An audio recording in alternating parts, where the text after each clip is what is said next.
নমস্কার বন্ধুরা, আশা করছি সবাই ভালো আছেন। দেখুন আমাদের বাগানে কত ঢ্যাঁড়স হয়েছে। আজকে আমরা ঢ্যাঁড়স তুলতে গিয়েছিলাম। দাদাভাই দেখুন কতগুলো ঢ্যাঁড়স তুলে নিয়েছে। প্রায় হাফ বালতি ঢ্যাঁড়স হয়েছে আজকে। দেখুন এতগুলো আমাদের ঢ্যাঁড়স গাছ, আর কতগুলো ঢ্যাঁড়স আমরা তুলে নিয়েছি। দেখুন কত বড় বড় ঢ্যাঁড়সগুলো দেখুন। কলমি শাক তুলে নিয়েছি আমি। আমাদের গাছে কত বড় বড় বেগুন হয়েছে দেখুন। প্রত্যেকটা গাছে 6টা 7টা করে বেগুন হয়েছে। দেখুন কত বড় বড় বেগুন। আমাদের প্রায় 13-14টা বেগুন গাছ। দেখুন কত কত বেগুন। দাদাভাই কাঁড়ি কাঁড়ি বেগুন তুলেছে আজকে। সমস্ত চাষ দাদাভাই করে। আগের ভিডিওতে আপনাদেরকে বলেছিলাম আমাদের বাড়ি খাওয়ার মতো সবজি চাষ করা হয়। আজকে সবজির ভিডিও আপনাদেরকে দেখালাম। কেমন লাগছে আপনাদের দেখতে গাছগুলো অবশ্যই কমেন্ট করে জানাবেন। আর কারা বাড়িতে খাওয়ার মতো অল্প অল্প সবজি চাষ করেন অবশ্যই কমেন্ট করে জানাবেন।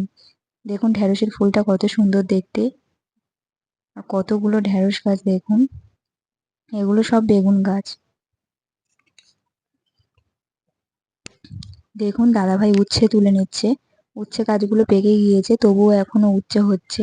ছোট ছোট উচ্ছে, অনেক উচ্ছে হয়েছে দেখুন। এইদিকে বড় বড় উচ্ছে হয়েছে দেখুন। আরো বাড়বে উচ্ছেগুলো, তাই আমরা তুলে নিই। আজকে আবার অন্যদিন তুলবো এগুলো। দেখুন এটা আমাদের গাছের পেয়ারা।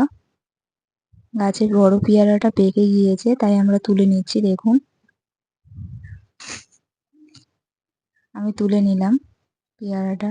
অনেক বড় পেয়ারা, পুরো গাছে পাকা পেয়ারা। প্রত্যেকটা গাছের ডালে পেয়ারা ভর্তি ভর্তি হয়ে গিয়েছে। প্রচন্ড রোদ তো আজকে, তাই অতটা ভালোভাবে দেখা যাচ্ছে না, কিন্তু প্রত্যেকটা ডালে ডালে কচি কচি পেয়ারা ভরে গিয়েছে।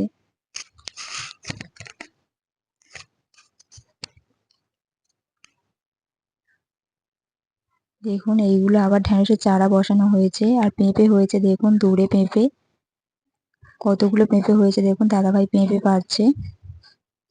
ওই গাছ থেকে পেঁপে পড়লো।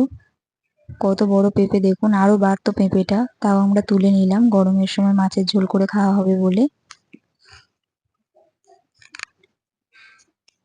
কতগুলো পেঁপে নিয়ে নিলাম দেখুন। মোট বাড়িতে এতগুলো সবজি হয়েছে দেখুন। ঢেঁড়স, বেগুন, পেঁপে,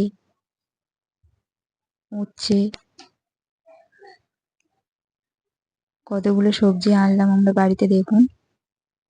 কেমন লাগলো ভিডিওটা অবশ্যই কমেন্ট করে জানাবেন। আজকের ভিডিও এই পর্যন্ত। সবাই ভালো থাকবেন।